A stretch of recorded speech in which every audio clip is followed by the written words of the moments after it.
Welcome everyone to this edition of Live with Affiliated. Today we have a very, very special guest with us. Her name is Cher Powers. And before I get into her little profile, I want to give a shout out to the Illinois Association of Realtors. The Illinois Association of Realtors offered a grant for us to be able to bring Cher in as a guest presenter for us on diversity inclusion. So thanks to Mike Gober for letting us know of this opportunity. And then thanks to the National Illinois Association of Realtors in introducing me to Cher. So Cher Powers is the 2021 First Vice President for the Tennessee Realtors and is the owner managing broker for the Urban Residential Specialist in Nashville. She has served on a variety of committees at the local, state, and National Realtor Association and is a President's Circle Gold R Major Investor Hall of Fame member. As an educator, Cher has presented programming on real estate investing for state and national conventions and participated as a subject matter expert in creating the 2018 National Association of Realtors REBAC course on real estate investing. And this course that you are attending today was written in response to local association executives and presidents' feedback at the Tennessee Realtors Diversity Inclusion Think Tank in the fall of 2018. It has continued to evolve to keep pace with current events. And the goal of this class is to inspire conversation on a difficult topic and provide practical and immediately useful tips for realtors, firms, and associations in their effort to create diversity inclusive practices and policies. And with that, I am going to if you have questions as we go through, you are more than welcome to drop them into the question window, but I will hold asking those questions to Cher until the very end. And if by chance we run out of time, I'll get those questions over to her so that we can then follow up at that point. But for now, go ahead, Cher, and take it away. Thank you. Well, it's really an honor to be here this afternoon. Actually, it feels like morning, even though we're on the same time zone. Today, you don't have any handouts, and I'm going to start with the reason for that. This course is meant to be very personal and interactive. It's not meant to be confrontational. It's not meant to be a fill-in-the-blanks type of conversation. It's really about who you are, how you see inclusion now, and ideally providing you with some tools and new thinking methods to change your perspective and create an umbrella effect within your own sphere in building an unstoppable inclusive culture. So we're going to get started with that, but please feel free to take notes and the things that are most important to you, the takeaways that you feel could be useful. We're going to have 3 tools today, as well as a couple of extra tips, and they are usable right away. And of course, they take a lifetime to master, but you can put them into practice as soon as we're done today. So when we talk about diversity inclusion, particularly as realtors and particularly right now, it's usually around the topic of fair housing, violations, and discrimination.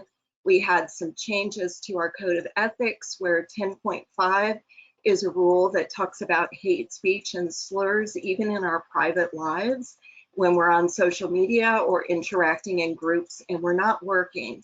So there's been a lot of heat and a lot of confusion. And I want to start by saying, let's go beyond fair housing and talk about what does it mean to really be inclusive. So my first question for you today to really consider, what does expanding diversity do? Does it create inclusiveness? So we know that during the civil rights era, we know that over years and years, legislation has required quotas and expanding diversity within businesses and schools, and opportunities are hinged with following those guidelines. So while that was well intended and it was we had to start somewhere, it did create some challenges. And the reason that increasing diversity creates other problems can be seen in this chart. And please feel free to take photos of anything that you want to keep handy. I will provide some handouts when this is up on the Elm Hub. So please feel free to do it in the meantime if you want to use it as a reference. When we're talking about quota, the goal of quota is to increase diversity in some way or another. And unfortunately, when you have a large group of people and you bring in a new group that is not known to those people for whatever reason and whatever type of diversity we could be talking about, it creates polarization. The us versus them syndrome that a lot of us are experiencing and we're seeing quite frequently in the news and through social media right now. And that's called polarization, where people stick with the people that they know and feel comfortable with. And that creates alienation between the two groups or 5 groups, however many different polarized groups exist. Then it creates isolation and exclusion instead of inclusion. And of course, that creates division and can lead to severe challenges, not only within the workplace, but in society as we're seeing today. So why does this happen? Well, the first thing to understand is that we all have unconscious bias. Every single person on this planet, we are designed that way, we function that way, and it's for a very good reason. I'm going to give you an example. If you saw a tiger in the road and you were walking toward it, as soon as you understood that danger existed, usually on an unconscious level, before you consciously realized what you were looking at, your body is already going to have a reaction. It's going to know this is possibly dangerous, this is unusual, this is something that I want to either take a look at or I want to step back. And when we react viscerally to a situation, we have 3 options that our unconscious bias operates from, with the only goal, its sole purpose, is to help us to survive. It filters everything: safe, unsafe, good, bad, known, unknown, friend, foe. It's constantly doing that, and its job is to help us survive. But when we react, we have 3 reactions. We either fight, we flight, or we freeze. And depending on our personality types and the way that we've learned to handle things we're uncomfortable with, we will do one of those 3 things, even if our life is not in danger in that moment, because our unconscious only knows what we tell it to be true. So if we want to help it learn new ways of reacting, we have to first understand that it's doing a very important job, which is to protect us. And second, that it only has 3 real methods that our bodies will respond with in crisis. So what does that mean to us today when we're not in a life or death situation, but our unconscious bias is operating all the time and filtering? Well, we know that this can be good or bad, but it's just part of being human. So I'm going to take this a step further, and you're going to see some unpleasant words on your screen, and this is labeling. So one of the things that our unconscious bias does on an ongoing, no planning on your part required process is it labels everything. And as we become more comfortable in society, we're more relaxed, we're not worrying about living and dying every moment of every day. There's different kinds of survival, which may be career-oriented or family-oriented or socially oriented. But we don't typically have fight or flight or freeze at the height of life-threatening very often. So our unconscious bias is geared to do a job. So what it starts doing is labeling other things. So it labels people. And in our society, we will see words and instantly know what they mean, or if we don't, we quickly learn what they mean. And I'm going to use politics here, but it could be any topic that we want to talk about. So right now you'll see a couple labels on here, deplorable and snowflake. And depending on which side of the two main parties that you might be, most people would be labeled either one of those two things. And the rest of the parties right now are considered insignificant, even though they're evolving and growing. So what do those two labels mean? Well, when I label somebody who's a Republican or a Democrat as a deplorable or a snowflake, I've basically told that other person a couple of things. One, I already know everything I need to know about them. And two, that we don't need to have further conversation. It cuts off relationship every time we label people. So how does this happen in social media? Well, think about it. When somebody posts a meme about whichever political party you're not involved in or feel more aligned with, and you see that meme, it insults you. And you know that they're not really interested in having a conversation. They're looking for validation of their viewpoint. And they've literally said half of the population of the United States, since we're split about 50-50 right now, is not of interest to me because of your political affiliation. You are labeled as deplorable or a snowflake.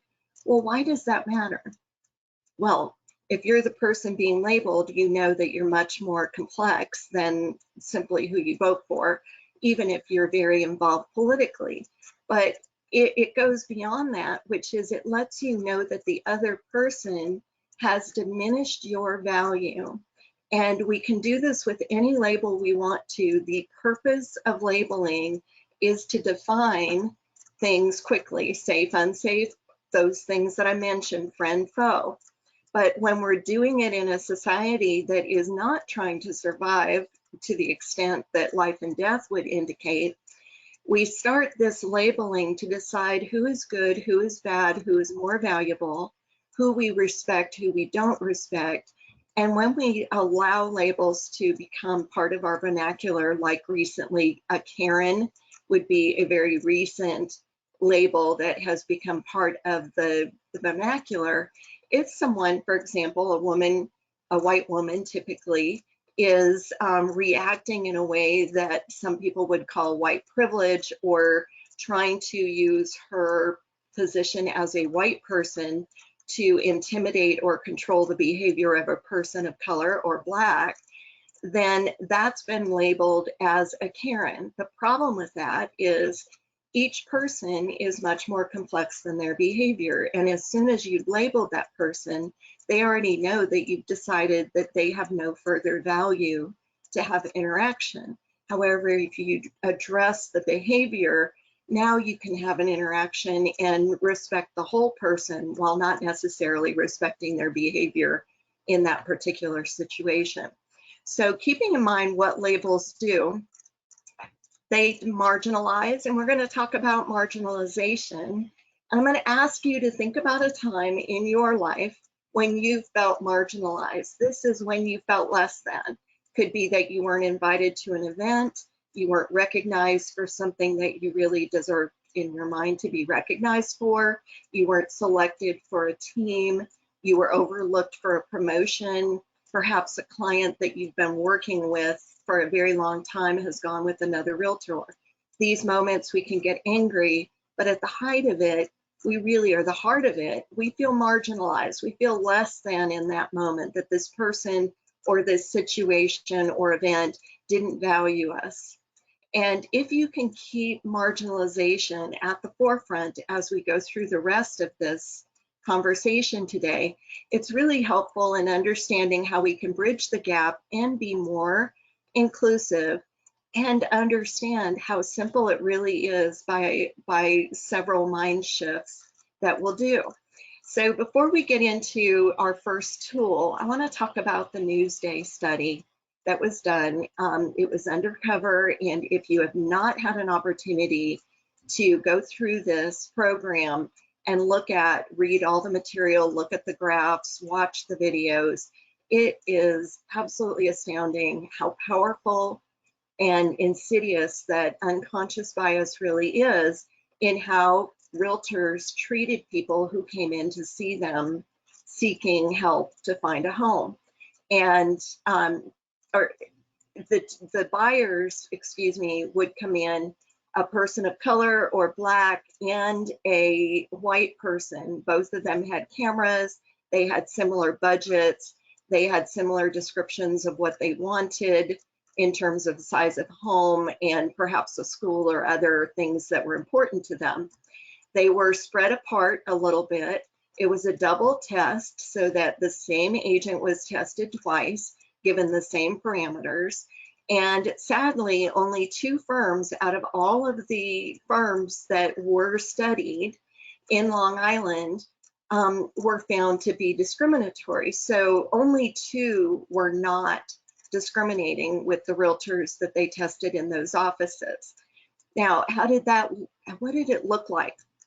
Well, I'll give you one example. Would be a person of color came in and requested certain details. Like I said, the white person came in and was immediately invited to go out to look at properties.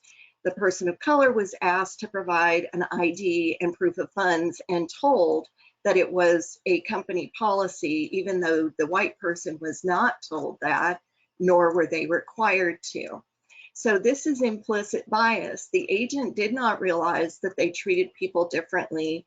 They just felt comfortable with one person who felt more familiar to them and didn't with the other.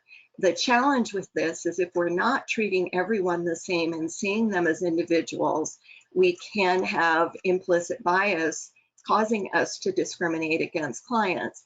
And it's harder to realize that this is going on unless you're tested twice in order for them to see more unconscious bias at work. And I would argue if this happened in Illinois or if it happened in my state of Tennessee, we'd have the same result, that we don't realize how we operate at an unconscious level until we start really taking it apart and making sure that our systems all across the board, from how people are greeted when they walk into our offices to what our rules are for how did we go out with them, and any policies are going to be the same, even to the point of if you offer one person a glass of water, are you offering everyone a glass of water? These are things that we can realize that if 2 or 3 people are watching at the same time, they may feel that they didn't get the same treatment as someone else, and they didn't. So very interesting study, and I highly recommend it. So if all of this is happening at the unconscious level, how can we help it? How can we do anything differently than what we're doing right now? Well, we have this amazing aspect of our brains, and it's called emotional intelligence. And it is how we utilize our emotions intelligently in order to interact with other people.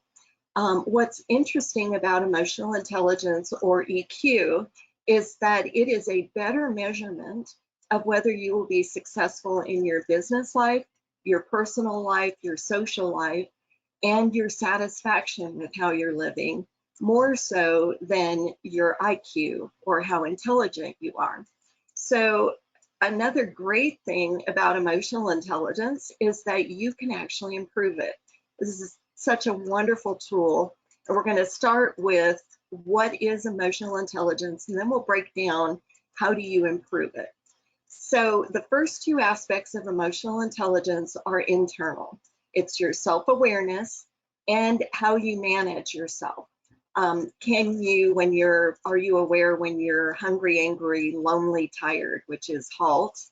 Do you manage yourself and provide what you need in order to maintain a good mood?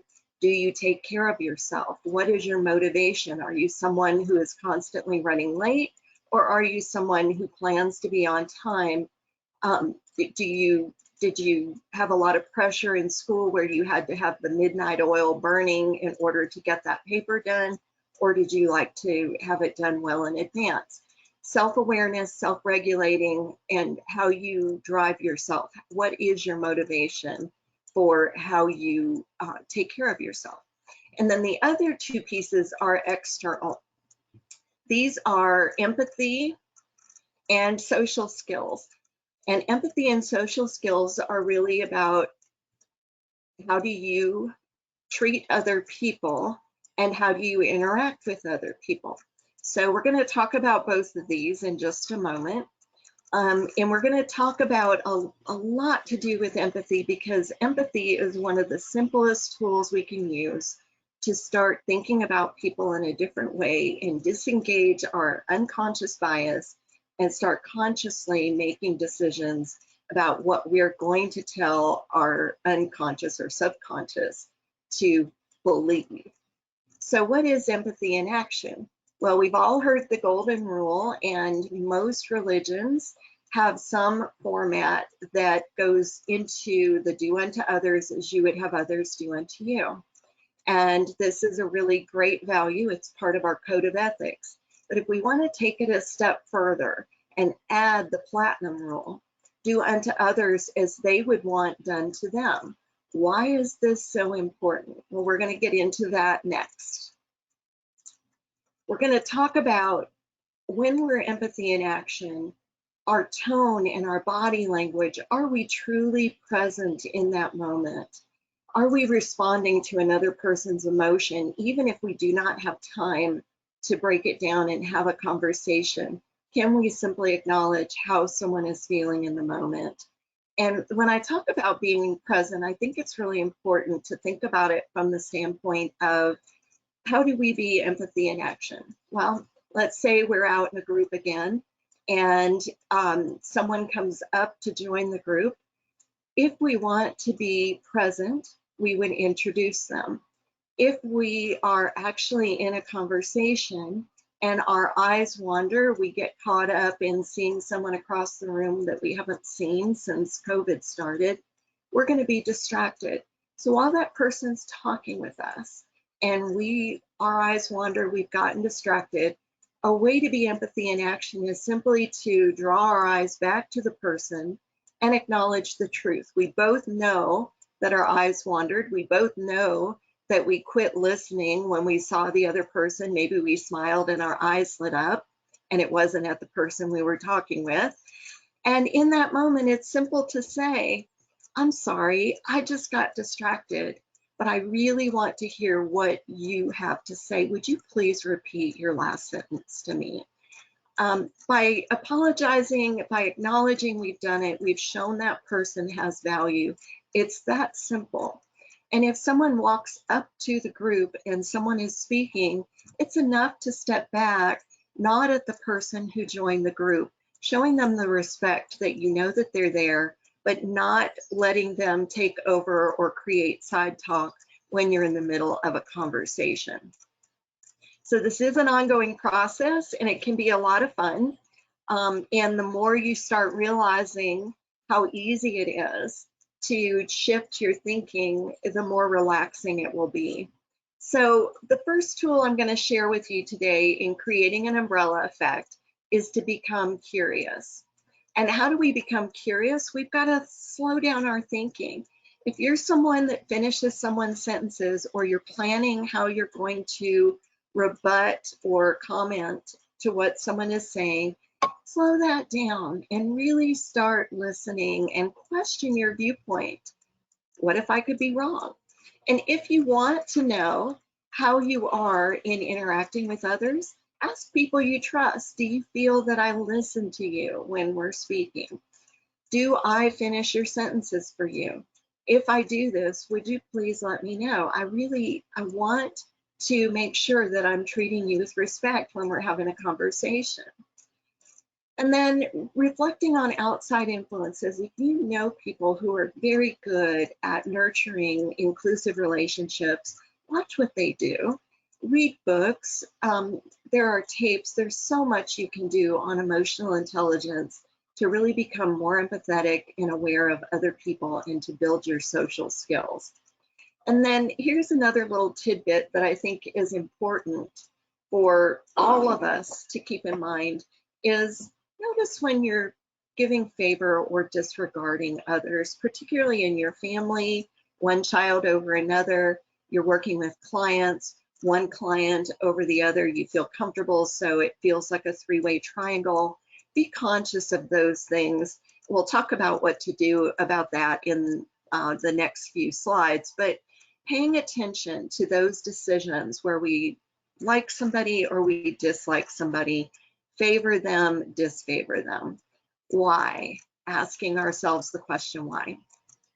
So before we get any further into diversity, I think it's really important to talk about what is diversity.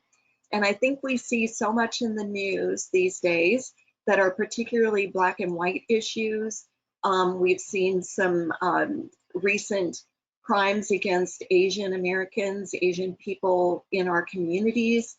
And I want to take this much, much deeper and say race and ethnicity or religion are very small pieces of what diversity really is. People are so much more than that. They're a gender, they have a sexual orientation, they have status and income, they have a certain amount of age or lack of age, generational differences, disability, size, all of these things, and particularly politics. Diversity is all of that because it makes up who we are as a human being. And the more we start seeing people as individuals and recognize that diversity is every single human being, it becomes a lot easier to have curious conversations and actually be intrigued by other people and build inclusiveness by making people feel valued and appreciated. So some of the ways that we tend to fall back on our unconscious bias when we're talking about all of these types of diversity pockets that might exist or labels is when we're running behind.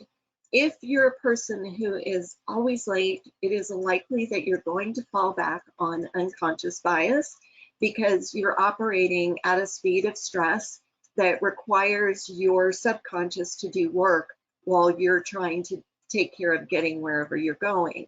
You're distracted. Emotional states of highs and lows, being aware that these can trigger automatic subconscious responses to the people in front of us. Could be in a grocery store, it could be while you're behind the steering wheel, it could be in any number of situations where we just don't have time to see people as individuals and we default to whatever our subconscious has to say about the topic. When we're talking about subconscious or unconscious biases, it's really important to understand that they don't reflect our values, not necessarily. Now, some people are overtly racist. Some people are overtly discriminatory against all kinds of people. Could be obesity or age or sexual orientation, religion, politics, whatever those things are. They can be truly biased purposefully. But most of the time, if it is subconscious or unconscious bias, it's not a reflection of who we want to be as human beings or how we want to treat people, but we need to develop tools so that we don't allow those behaviors to influence other people around us in a way that we don't intend and don't necessarily reflect our values. While we're talking about that, it's important to give other people that same grace. And we're going to talk about tool number 2, which is retraining your mind. So we've talked about being curious, and being curious is just asking yourself questions and observing yourself and starting to understand, am I inclusive or not? Where are my triggers? Where are my stress biases showing up? When do I revert to unconscious bias and treating people differently than I would under other circumstances? So once we've started to observe those things, now we get to retrain our mind. And how do we do that? Well, first we create new experiences. It could be through learning, education, books, resources, tapes. It could be through attending events. If you're curious about a different religion, you could attend an open house or a cultural festival. You could create opportunities to learn about things that you don't know much about. Exposing yourself to counterexamples when you discover a specific bias. This is really important because when you start learning areas that you have unconscious bias, as soon as you create counterexamples, like let's say that you do have a discomfort with people of a certain size, create relationships with people of a certain size, and that will create counterexamples. So your biases will fall behind and you'll start seeing everyone as an individual. If you're not sure what your unconscious biases are, you can take an implicit association test.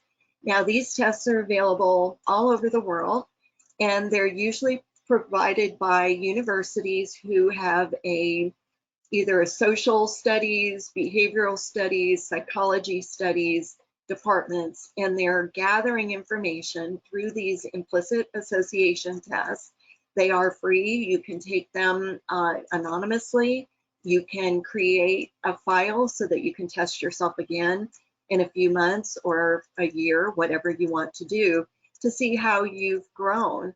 And it's really fascinating. If you're not sure of a particular area where you think you might have implicit biases, go ahead and take a general test and just see how it lands.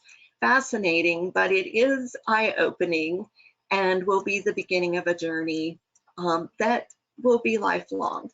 But it is fascinating to me anyway. And I mentioned giving everyone grace. I'm going to mention it again because really we're all just where we are. Our subconscious and our unconscious biases are operating all the time. And until we become more determined to harness that and start making it work for us and telling it how we want it to see people in situations, then we are what we are. We are where we are, X marks the spot. So give yourself and other people grace and understand that you can limit your judgment rather than labeling people. I gave you the Karen example earlier.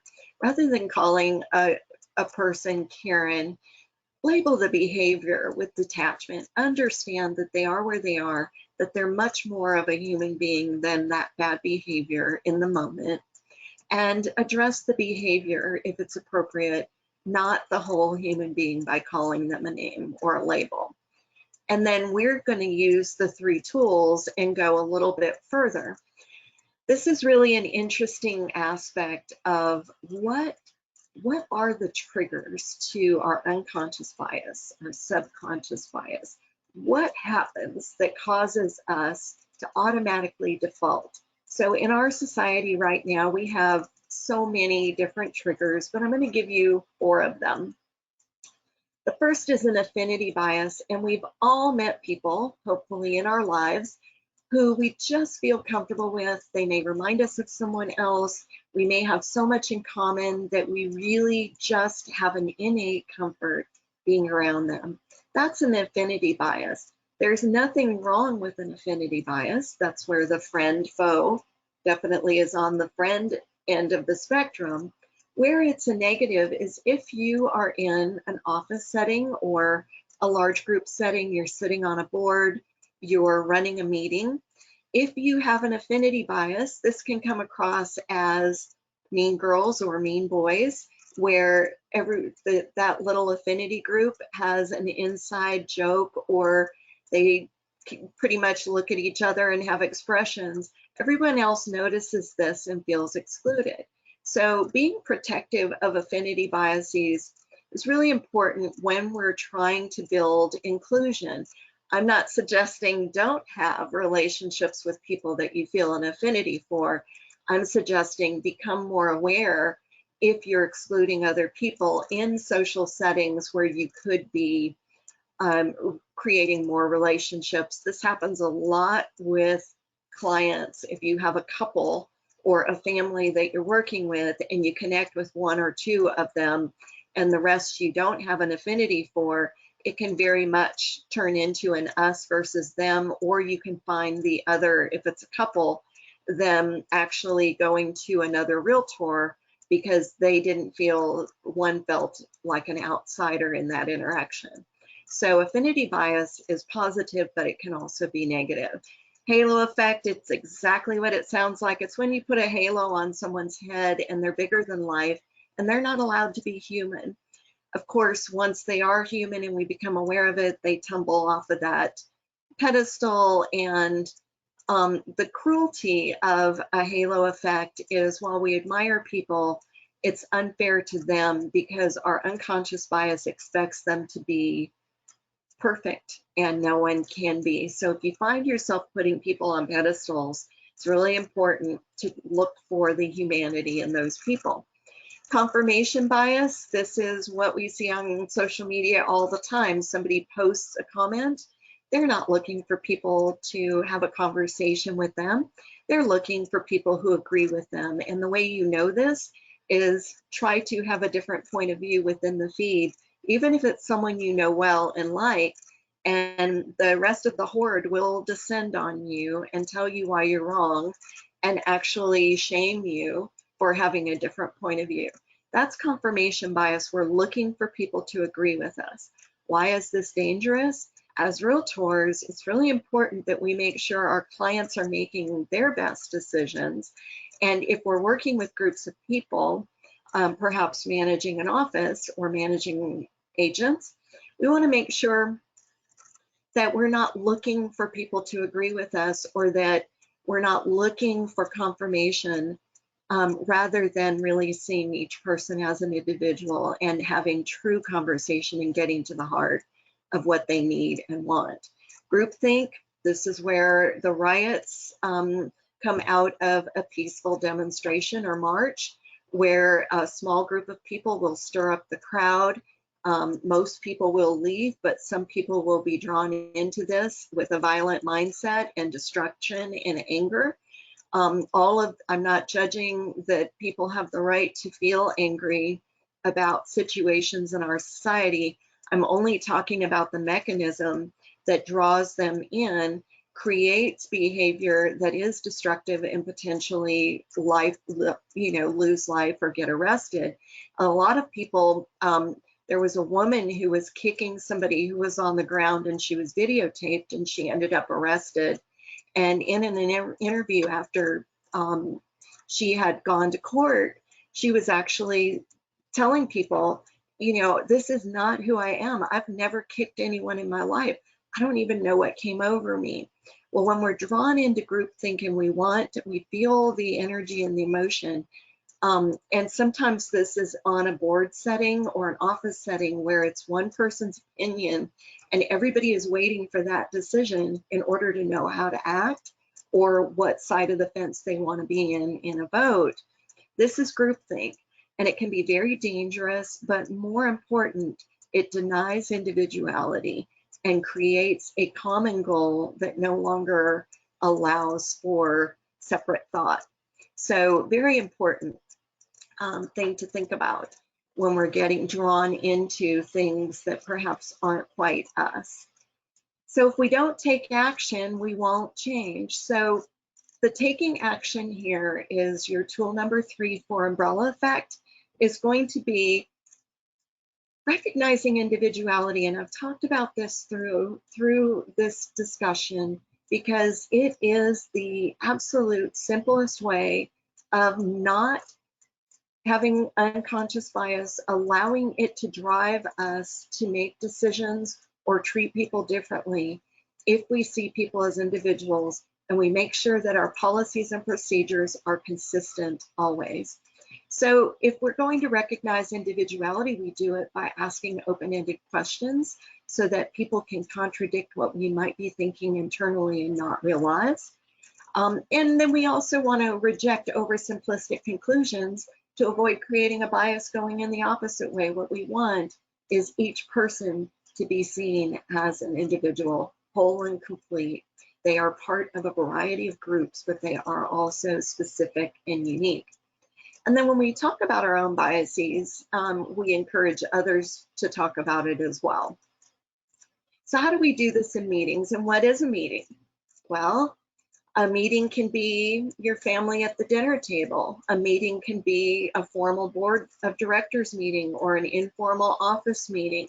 Every moment where we're interacting with groups of small or large, we have an opportunity to take action and be inclusive. So how do we recognize individuality in meetings? Well, we ask everyone to participate. This is number one. By making sure that everyone has weighed in, we make sure that we don't leave people out, particularly those who like to sit back and think first before they respond. Attributing contributions to the right person. This is a simple thing to do, whether you're leading the meeting or you're someone at the table. Let's say Mary brings up a great idea, and halfway through her description, Marilyn interrupts and excitedly and says, "Oh my gosh, I had the same idea.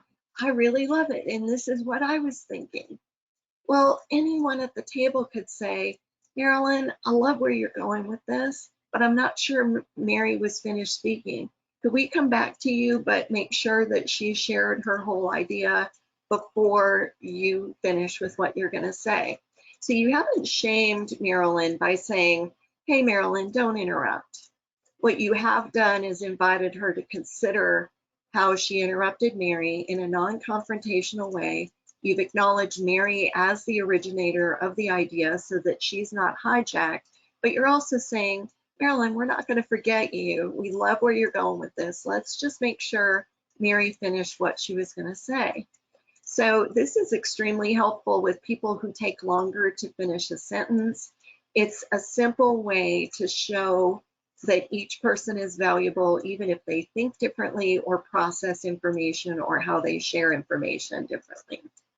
Making space for others, I mentioned this. If you're in a group, whether it's at a table or standing, and someone walks up to the group and they're next to you, a nonverbal way to show someone they're valuable is to simply step back and allow them to join the group, or slide your chair back. These are simple things that you can do without saying a word that says, "I recognize you're here and you're an important human being." And what's cool about this is you don't have to know them, like them, or feel comfortable carrying on a conversation, because if someone else is speaking, it's inappropriate to do side talk. So it's a simple courtesy that you can create that will feel inclusive to the person and they'll feel valued. Seeking alternative viewpoints on purpose, we've talked about that. And the other piece that I want to share today is addressing microaggressions constructively. And before we get into this final segment, I really want to encourage you to listen as if you could be wrong. Listen as if you could be wrong. This is such a powerful tool in balancing out how you utilize the other three tools, and it will help you grow as a human being. It will build relationships beyond your wildest dreams. It will make your clients feel comfortable, because you are not deciding how you're going to speak next while you're speaking with them, while they're sharing information. So what is a microaggression? So it's the everyday slight, put down, and insult that marginalized people, remember that key that I mentioned at the beginning about think of a time when you felt marginalized or less than.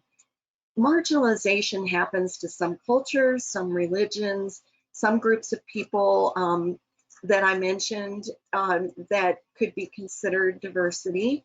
And when we expand that concept, and when we're thinking about what a microaggression is, it's an unintentional insult that happens. And if it's intentional, that's overt racism or overt discrimination. We're not talking about that. We're talking about things that we do without realizing that make other people feel less than, and how we can become aware of it and enjoy better relationships and more success in our life and feel better about it. So when I'm talking about a microaggression, I'm going to share what people with disabilities would like you to know. And this list came from a meeting I had with a quadriplegic congressman for the state of Tennessee named Darren Jernigan. And he and I were talking about this class, and he said, well, what do you have, anything for disabilities and how people with disabilities are treated? And I said, well, I mentioned people with disabilities as a protected class and also as someone that we want to be inclusive of. And he said, well, let me give you a list of things that happened to me during the course of my professional life. And he has been reelected. So this is an experienced congressman who will have an assistant carrying some things with him, walking with him in a hall, and people will stop and talk to his assistant for them to talk with him as if he was not there.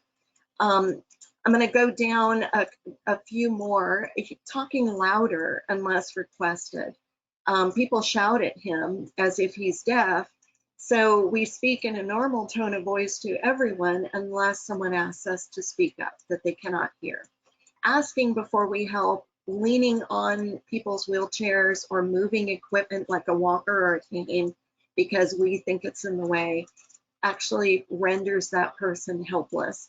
And it is saying they are not important enough to respect to say, may I move this? Or is there a place that I can put this for you? Or we move around it so that they can remain mobile. Sitting at eye level when possible. When Congressman Jernigan was talking with me, he said, imagine sitting in an airplane for 7 or 8 hours or even longer, and somebody is standing right over your head talking with you for that entire flight. He said, that's what it feels like to be in a wheelchair. And he said, if there's a way for someone to sit down at eye level or squat down if you're able, so that you can have eye contact and they can look directly at you, this is a very appreciated thing. And it shows respect and courtesy. Introducing yourself to visually impaired people immediately so that they know that you're there. And if you put your hand out to shake to one person, put your hand out to shake to everyone. Now, I know in COVID, most of us are doing fist bumps, toe taps, whatever you're doing. If you do it to one, you do it to all. If you're going to nod to one, nod to all. Now, there are cultures where it is inappropriate for someone of another sex, the opposite sex, to shake hands. And if they refuse to shake hands or say, I'm sorry, I can't shake your hand, if we go to our tool number 1 of being curious rather than being offended, and if we remember the platinum rule of not doing unto others as we want them to do unto us, but actually how they would like to be done to, now we're actually evolving and saying, oh, tell me more about your culture. What is your culture? What is the appropriate way to greet you if I cannot shake your hand? And now we're building relationship. Taking offense is the way we shut down. It's a way to label people as unfriendly, not safe, not like me, foreigner, stranger, and we've closed the door to interacting. If we extend our hand to shake to someone who is severely disabled, they may not be able to shake our hand. They'll tell you. And with Darren Jernigan, he says, you know what? I like a fist bump. I can't really squeeze your hand, but I appreciate you putting it out. Or, hey, I would really appreciate a hug or a shoulder bump or whatever the story is. By putting our hand out, we're saying, I'm okay being uncomfortable. I don't know what to do here, but I respect you enough to treat you the same way I will treat everyone else. And I will ask you if there's something that you cannot do, how you would like to be greeted in the future. This, again, it's uncomfortable, but it's offering the opportunity of creating relationship.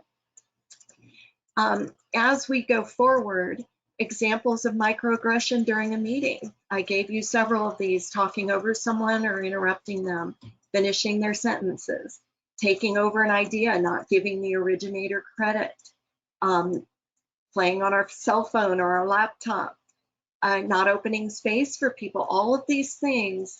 And now I'm going to talk about one that is probably the most difficult for realtors who meet tons of people every day. It's an extraordinary person who always knows everyone's name. Most of us forget people's names. Our brains are full. We may be tired. We may have even done deals with this person and we just can't find their name. If we desire to make them feel included, we should never allow them to walk away, especially when we're talking with someone else, without confirming, do you both know each other? And if you don't remember the name, you could say, please introduce yourselves, and then take note of the name so you remember for the future, or say, I'm sorry, it's, I'm in a mental fog right now. I'm not remembering either of your names, but I'm not going to let you both get away without introducing yourselves. Would you please? Or if it's just one-on-one, I'm sorry, I'm exhausted, and for whatever reason, I can't find your name. Would you remind me so that I know it for the future? Again, us choosing to be uncomfortable so that someone else feels valued and comfortable. Simple. Bigger groups, it's much easier. So what's next? Well, if we're relentless about uncovering our own unconscious biases, it's going to be a full-time job, and it's going to be an opportunity to just be gracious with ourselves and start realizing, hey, this is where I am today, but it's not where I'm going to be tomorrow. And every time we grow, if we have opportunities to be examples to others without judging them, but gently taking action to help others, we can. We want to be careful not to be a savior or a counselor. To run around correcting everyone is not going to be helpful, and it will actually be excluding rather than including. Apologizing, if you're doing this right, you're going to be apologizing a lot, and it's going to get comfortable to just help other people feel more comfortable themselves. We are allowed in the place of apology to take on the uncomfort or discomfort so that someone else feels valued and comfortable. Asking in questions and explaining why you're asking. Modeling inclusive behaviors, I've talked about that, and slowing the process down. And again, I'm going to mention creating inclusive policies. I want to make a mention about microaggressions before we move into closing remarks. It's really important if we belong to a cultural group, if we belong to, let's say we're a person of a certain size, that we do not denigrate our social groups or our culture or our religion, even if it feels appropriate to do because it's our culture and our religion or our size. It is not an inclusive thing because you're not just insulting yourself, but you're insulting other people who you may not know consider themselves part of that group. So being very careful not to use put downs even toward yourself when it comes to any kind of diversity topic, whether it's sexual orientation or, again, size, religion, politics, all those kinds of things. Putting ourselves down actually backfires, and it can be exclusive because you've insulted yourself, but you've also insulted others. So I'm going to provide these reference materials for the group, and you'll have these slides when it goes up on onto Elm Hub. But I want to encourage you, NAR has some implicit bias videos that are free. There's also a wonderful program called Fairhaven, which is a game you play and you role play a bunch of different characters from buyer to seller to realtor, and have the experience and make decisions and judgments about what you would do in each of those circumstances that could be biased or discriminatory. Lots of fun. And of course, there's the At Home with Diversity program. It has been revamped. It's quite good. And it will be more about fair housing and tools you can use to protect your business and make sure that you're building business appropriately with other cultures or clients. And if you notice these books, tapes, videos that I've got on here, not one of them is addressing racism directly. any other kind of discriminatory behavior. What these books are about is building a business and building a life that is inclusive. And if you're only going to purchase one, Emotional Intelligence 2.0, which is at the bottom left of your screen, that can be an audiobook, it's a workbook, it's, you can certainly read it, it's small, you can carry it. But what I love about it is that it has questions and exercises for the 4 aspects of emotional intelligence and helps you work through how to improve whatever areas you find you have a weakness in. So these are the tools we've talked about today to build an umbrella effect, which is building an unstoppable inclusive culture in your life you can use.